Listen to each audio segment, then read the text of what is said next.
Right. Tariffs for movies are back on the menu, according to Trump. Now, no, this is not a politics video. This is a movie industry video and the ramifications of the movie industry as a whole. If you do want my political takes, I run a politics channel now with Bo from the Lotus Eaters, and you can find it linked down below in the description box. But I have to cover this. This is relevant.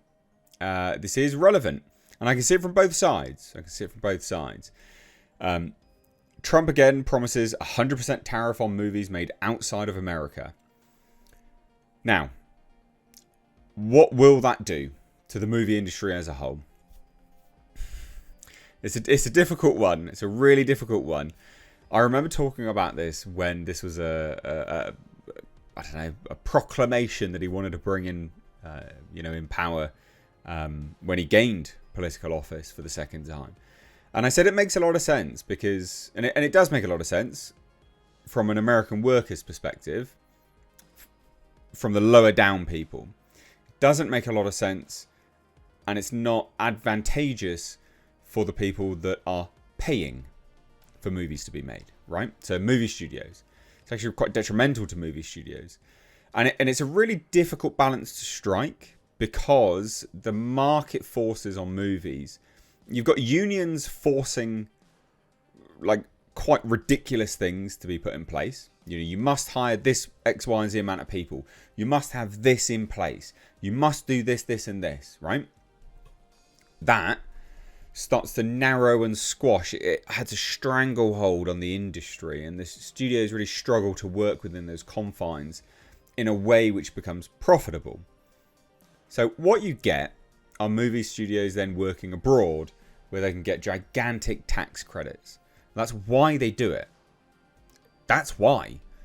They work abroad because they can get the tax credits. Now, the UK, for instance, offers a really handsome tax credit scheme. It's not even tax credits. They just reimburse 25% of the, up to 25% of the production budget, which is massive.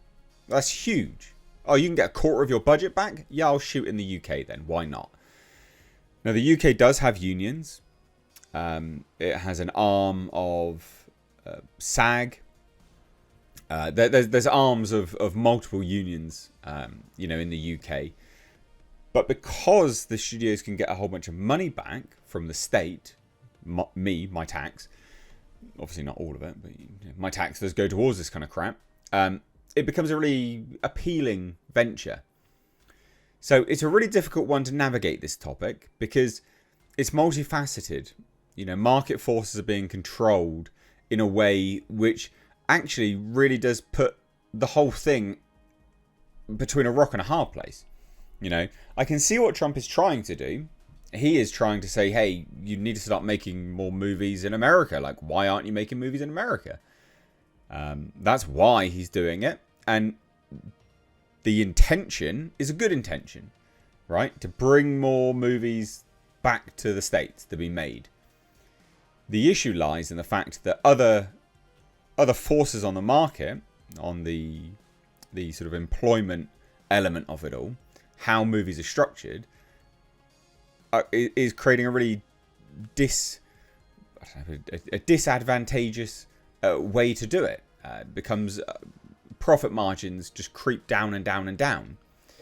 So what happened? Let's just kind of get to what happened first, because it was interesting, kind of.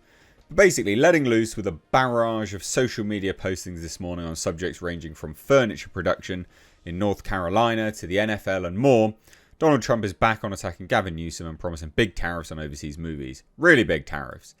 Quote, "Our movie-making business has been stolen from the United States of America by other countries." Now, that as a statement, love or hate Trump, that as a statement isn't wrong, because other countries have incentivized movie studios to shoot there. So it's not strictly speaking a wrong statement. And you can try and get them back by doing multiple things. You could, tempt them with a carrot, or you can whip them into shape with a stick. It's the carrot or the stick. He's kind of taken the stick approach. Just like stealing candy from a baby, California, with its weak and incompetent governor, has been particularly hard hit. And that's what Trump wrote today at the time of recording. Therefore, in order to solve this long time, never-ending problem, I will be imposing a 100% tariff on any and all movies that are made outside of the United States. Thank you for your attention to this matter. Now that creates a massive problem. Any movie made out of the United States having a 100% tariff. It makes sense if it's a movie studio based in and this is where I completely disagree with, this whole thing.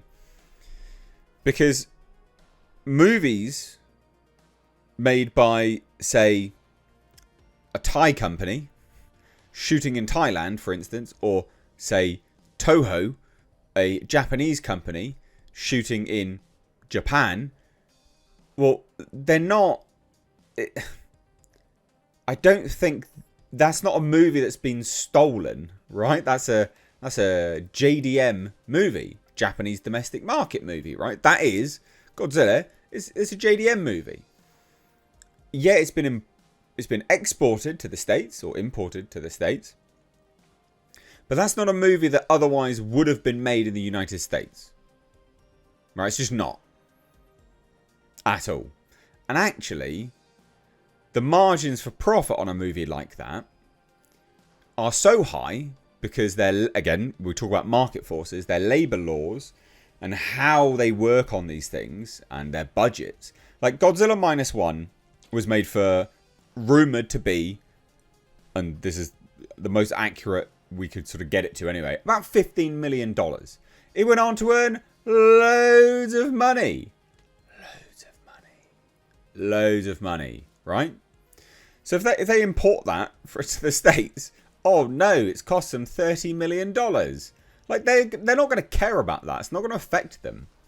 But when you've got American movies where they just don't know how to get their budgets down, for instance, and they're spending $200 million on a movie, right? Like the Russo brothers and Robert Downey Jr. for Avengers Doomsday, for instance. Robert Downey Jr. has been paid about $100 million for Doomsday and Secret Wars, and the Russo brothers have been paid $80 million total for both movies, right? So that being shot outside of the United States has already cost, right? Robert Downey Jr. has already cost Disney $200 million. And then more. Right? If you're making a movie for, say, $400 million, that's $800 million, it has to make $1.6 billion to start breaking even. This is mental. This is mental. It's absolutely insane. And all it's going to do is one or two things. One or two things will happen here.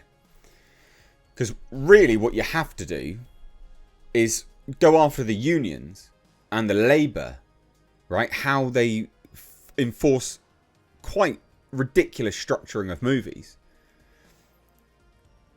One or two things will happen here is Disney will go to Toho and say, can you start making movies for us, please?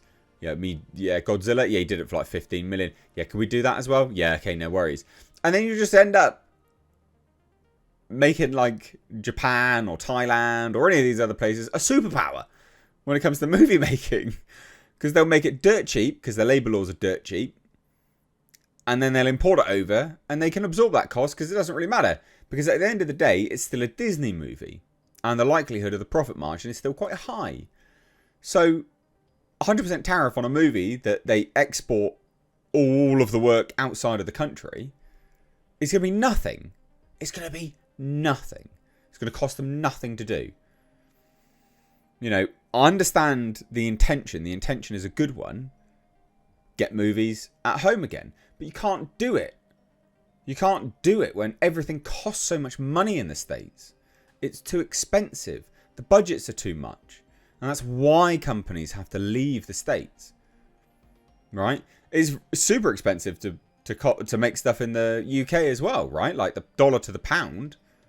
You don't get many pounds for your dollars, right? Because the exchange rate. But they do it because they can get 25% of their budget back. So I don't think this won't have the right effect that Trump wants. It's a really ill-advised pursuit. I think, personally.